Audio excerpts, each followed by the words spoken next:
बांग्लादेश में एक और जंग शुरू। 24 घंटे में फिर तख्ता पलट। यूनुस के पाप का घड़ा भर गया। खालिदा जिया ने यूनुस को फंसाया। नमस्कार, आप सभी का बहुत बहुत स्वागत है। आप देख रहे हैं स्पेशल स्टोरी। मैं हूं परवीन शेख। यूनुस ने बांग्लादेश की सरकार के खिलाफ साजिश रची थी। अब खुद मोहम्मद यूनुस भी उसी साजिश का शिकार होते नजर आ रहे हैं। मोहम्मद यूनुस एक बड़े चक्रव्यूह में फंस चुके हैं। वैसे भी साजिश की उम्र बहुत लंबी नहीं होती। बांग्लादेश में मोहम्मद यूनुस ने साजिश के तहत शेख हसीना सरकार का तख्ता पलट किया। अब यूनुस की सरकार भी साजिश का शिकार होती दिख रही है। बांग्लादेश में छात्रों ने यूनुस सरकार को अल्टीमेटम दिया है। ये वही छात्र हैं जिन्होंने 5 अगस्त को पूरे देश को हिंसा की आग में झोंक दिया था। शेख हसीना को देश छोड़ने पर मजबूर होना पड़ा। उन्हीं छात्रों का कहना है कि यूनुस सरकार बांग्लादेश के 1972 वाले संविधान को बदले वरना अंजाम भुगते। छात्र नेता संविधान पर घोषणा पत्र जारी करने वाले हैं। बांग्लादेश में एक बार फिर छात्रों के आंदोलन की सुगबुगाहट सुनाई दे रही है। राजधानी ढाका में हो रहे मार्च फॉर यूनिटी कार्यक्रम में हिस्सा लेने के लिए देश भर से छात्र सेंट्रल शहीद मीनार पहुंच रहे हैं। भेदभाव रोधी छात्र आंदोलन समूह की तरफ से कार्यक्रम का यह आयोजन किया जा रहा है। ढाका यूनिवर्सिटी के कैंपस की तरफ बढ़ते हुए छात्र जुलाई में हुए आंदोलन के दौरान मारे गए छात्रों के लिए इंसाफ की मांग कर रहे थे। कार्यक्रम में शामिल होने आए छात्रों ने जमकर नारेबाजी की और सवाल उठाया कि आंदोलन के दौरान सैकड़ों लोग मारे गए, लेकिन उनके हत्यारे आजाद क्यों हैं? देश भर से शहीद मीनार पहुंचे छात्र। आयोजकों का कहना है कि कार्यक्रम की घोषणा देर से होने के चलते दूर दराज के क्षेत्रों के छात्रों के आने में देरी हो रही है। मंगलवार की सुबह से छात्र यहां पर खागरा छारी, बंदरबन, नटोर, नौगांव और पंचगढ़ समेत कई जिलों से यहां पर गाड़ियों के जरिए शहीद मीनार पहुंच रहे हैं। मंगलवार को ही भेदभाव रोधी छात्र आंदोलन समूह ने राजधानी के रूपायन टावर में प्रेस कॉन्फ्रेंस के दौरान मार्च फॉर यूनिटी का ऐलान किया था। छात्र आंदोलन गुट के सचिव आरिफ सोहेल ने यहां पर लिखित भाषण में कहा है कि हजारों शहीदों और घायलों के त्याग को पहचान देने और लोगों की आकांक्षाओं के दस्तावेजीकरण के लिए जुलाई क्रांति की घोषणा जरूरी है। एडीएसएम के लीडर्स के मुताबिक आंदोलन के दौरान घायल हुए और मारे गए लोगों के परिवार वालों को लेकर आने वाली बसों को ही ढाका यूनिवर्सिटी के परिसर में आने की इजाजत होगी। बाकी बसों को शेरे बांग्ला नगर के ओल्ड ट्रेड फेयर ग्राउंड में रुकना होगा। शहीद मीनार में मार्च फॉर यूनिटी। मंगलवार की सुबह शहीद मीनार में कार्यक्रम की अंतिम तैयारियां देखी गई। सुबह के सत्र में सांस्कृतिक कार्यक्रमों के साथ साथ जुलाई में हुए आंदोलन पर आधारित डॉक्यूमेंट्री भी दिखाई गई, जिसके लिए आयोजकों ने अलग अलग स्थानों पर बड़ी स्क्रीन लगाई थी। बांग्लादेश में जून के आखिर में हुआ आरक्षण विरोधी आंदोलन जुलाई के मध्य में हिंसक हो गया था। छात्रों का आरोप था कि अवामी लीग समर्थित छात्र समूह और पुलिस उनके आंदोलन को रोकने के लिए टारगेटेड हमले कर रही है और इसी दौरान सैकड़ों लोगों की जान चली गई। वहीं आरक्षण के खिलाफ शुरू हुआ यह आंदोलन अगस्त आते आते शेख हसीना सरकार के खिलाफ हो गया। आंदोलन के दौरान मारे गए लोगों के लिए इंसाफ की मांग करते हुए छात्र शेख हसीना का इस्तीफा मांगने लगे, जिसके बाद 5 अगस्त को शेख हसीना ने प्रधानमंत्री पद से इस्तीफा दे दिया और वो अपनी जान बचाकर भारत आ गई। शेख हसीना के इस्तीफे के बाद सेना ने मोहम्मद यूनुस की अध्यक्षता में अंतरिम सरकार का गठन किया था। यूनुस सरकार में शेख हसीना के खिलाफ 200 से ज्यादा केस दर्ज किए जा चुके हैं, लेकिन जब तक वो दिल्ली में हैं तब तक बांग्लादेश की अंतरिम सरकार के लिए उन्हें ढाका वापस लाना और अदालत में आपराधिक केस चलाना आसान नहीं है। ऐसे में अब इन छात्रों का गुस्सा यूनुस सरकार के खिलाफ फूट पड़ा है। ऐसे में अब मोहम्मद यूनुस अपनी जान बचाने के लिए अलग अलग तिकड़म लगा रहे हैं। मोहम्मद यूनुस की खुराफाती चाल।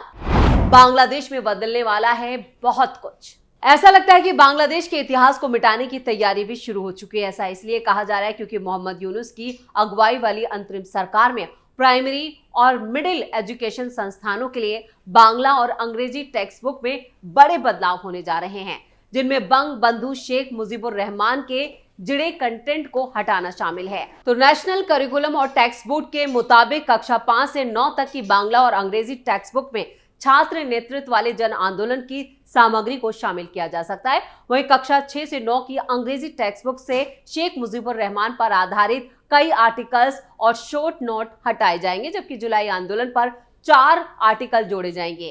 कक्षा 6 और 7 की बांग्ला टेक्स्ट बुक से भी शेख मुजीबुर रहमान पर आधारित 3 आर्टिकल्स और यहाँ पर कविताएं हटाई जा सकती हैं और उनकी जगह जुलाई आंदोलन पर 4 आर्टिकल जोड़े जा सकते हैं। कक्षा 6 की बांग्ला टेक्स्ट बुक से मौलाना अब्दुल हमीद खान भशानी और तितू मीर पर आधारित एक एक सामग्री हटाई जाएगी। इसके अलावा यह भी फैसला लिया गया है कि सलीना हुसैन के लिखित 5 सामग्री, प्रोफेसर मोहम्मद जफर इकबाल के लिखित 2 और सैयद शमसुल हक और रुकनुजाम खान की और निर्मलेंदु गुण और पूर्व नौकरशाह कमल चौधरी की लिखित एक एक सामग्री को भी हटाया जाएगा। एनसीटीबी के chairman professor AKM Riyazul Hasan ने कहा है कि टेक्स्ट बुक से बंग बंधु शेख मुजीबुर रहमान के बारे में यहाँ पर अंतर्जित सामग्री हटाई जा रही है। एक नेता एक देश ऐसा नहीं है, अन्य नेता भी थे जैसे शेरे बांग्ला, AK फजलुल हक, मौलाना भशानी और जिया उर रहमान, और उनके योगदान को कम करके आंकने का कोई मौका नहीं है। कुछ सामग्री जैसी 1969 का जन आंदोलन,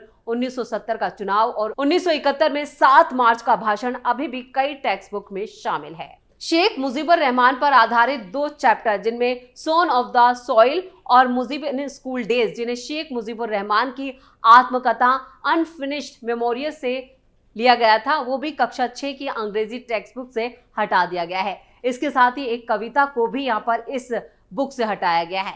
द मैजिक ई भी हटा दी गई है। नई टेक्स्ट बुक में आवर प्राइड नामक एक नया लेख, विजय दिवस पर एक अनुच्छेद और द केओस नाम से एक कविता शामिल की जाएगी। कक्षा 7 की अंग्रेजी टेक्स्ट बुक से भी बंग बंधु का खेलों के प्रति प्रेम और प्राकृतिक आपदाओं पर बंग बंधु की प्रतिक्रियाएं नाम से जो 2 चैप्टर थे उन्हें भी हटा दिया जाएगा।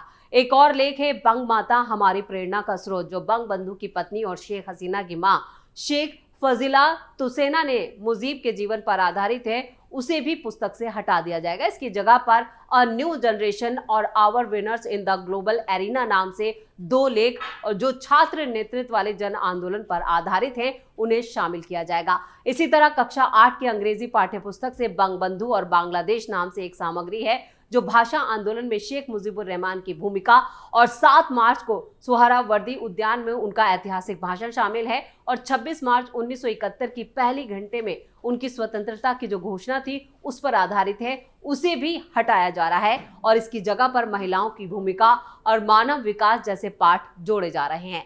कक्षा 9 की अंग्रेजी पाठ्यपुस्तक से फादर ऑफ द नेशन नामक एक लेख, जो 1971 के मुक्ति संग्राम के दौरान बंग बंधु के परिवार, पाकिस्तान में उनकी कैद से घर वापसी और संयुक्त राष्ट्र में उनका समय पर आधारित है, उसे भी हटाया जा सकता है। दूसरी तरफ छात्र जन आंदोलन के दौरान ग्रेफिटी कला पर एक सामग्री और 2 दूसरे लेख, सेंस ऑफ सेल्फ और लोनलीनेस, उसी पाठ्यपुस्तक में शामिल किए जाएंगे। बांग्ला टेक्स्ट बुक में बदलाव। शमसुर रहमान की कविता रौद्र रेखे जय और लुत्फुर रहमान रिटर्न द्वारा लिखित कई कविताएं, फरवरी, गान और सलीना हुसैन की लघु कथा उपेक्षा को भी कक्षा 5 की बांग्ला पाठ्यपुस्तक से हटा दिया जाएगा। यानी पूरी तरह से तैयारी की गई है कि यहाँ पर शेख मुजीबुर रहमान पर आधारित ज्यादातर जो आर्टिकल्स हैं उन्हें हटा दिया जाए। माटी नीचे शहर और नियाग्रा फोर्स पर देखे अलाम नियाग्रा, मौलाना अब्दुल हमीद खान भशानी और ब्रिटिश भारत के क्रांतिकारी तितू मीर पर आधारित सामग्री को भी उसी पाठ्यपुस्तक से हटाया जाएगा। वहीं जुलाई विद्रोह पर आधारित हम तुम्हें भूलेंगे नहीं कविता, सोबर आमी छात्रों और जलपरी और कठुरेर कहानी, नुलो, कुमरो और पक्षी की बात, दैत्य और मछुआरे जैसी सामग्री को पाठ्यपुस्तक में जोड़ा जाएगा। कक्षा 6 की चारूपाठ पाठ्यपुस्तक में भी कमरूल हसन द्वारा लिखित यहाँ पर ललित कला और जुलाई विद्रोह पर लेखे का जो संकलन है, व्यंग और विरोध की भाषा को शामिल किया जाएगा। इसके अलावा यहाँ पर कई ऐसी कविताएं हैं जिनमें चिट्ठी बिली को भी पुस्तक में जोड़ा जा सकता है, जो उसी लेखक की कविता है जो मुजीबुर रहमान की जगह लेगी। बांग्ला व्याकरण की किताब से भी बंग बंधु शेख मुजीबुर रहमान का जो लेख है उसमें भी उन्हें 1000 साल के सर्वश्रेष्ठ बंगाली और देश के मुक्ति संग्राम से निर्विवाद नेता कहा गया है, उसको भी हटाया जाएगा। इसी तरह सारे जो पाठ्यपुस्तक हैं उनसे यहाँ पर सभी जो आर्टिकल्स हैं उन्हें हटाया जा रहा है, जबकि हसन रबायत द्वारा लिखित सिती नामक एक नई कविता जो जुलाई विद्रोह पर आधारित है उसे जोड़ा जाएगा। 2 दूसरी कविताएं शोनो एकती मुजीबुर से गौरी प्रसन्न मजूमदार द्वारा और सोबर आमी छात्र सुनील मलबोस द्वारा हटाई जाएगी और कक्षा 7 के आनंद पाठ पाठ्यपुस्तक से भी सलीना हुसैन की लिखित स्विट्जरलैंड के दिन जो एक यात्रा वृतांत है उसे भी हटाया जाएगा। यानी पूरे सिलेबस से यहाँ पर मुजीबुर रहमान को हटाने के लिए पूरी तैयारी कर ली गई है। तो बांग्लादेश में एक बार फिर छात्रों का आंदोलन जिस तरह से गर्माता हुआ नजर आ रहा है, उससे मोहम्मद यूनुस की मुश्किलें बढ़ती हुई दिखाई दे रही हैं। इसी तरह से उन्होंने घोषणा कर दी है कि अगर उनकी मांगे नहीं मानी गई तो एक बार फिर देश में आंदोलन होगा और यह आंदोलन जो है वो बांग्लादेश के लिए आर्थिक और सामाजिक तौर पर बड़ा नुकसान पहुंचा सकता है। ऐसे में देखना होगा कि यूनुस सरकार अब इसको लेकर अगला कदम क्या उठाती है या फिर खुद मोहम्मद यूनुस अपनी जान बचाकर भागते हुए नजर आते हैं। स्पेशल स्टोरी में इतना ही। वीडियो कैसा लगा कमेंट करके अपनी राय जरूर दें। वीडियो को लाइक करें, शेयर करें और कैपिटल टीवी को सब्सक्राइब जरूर करें। धन्यवाद।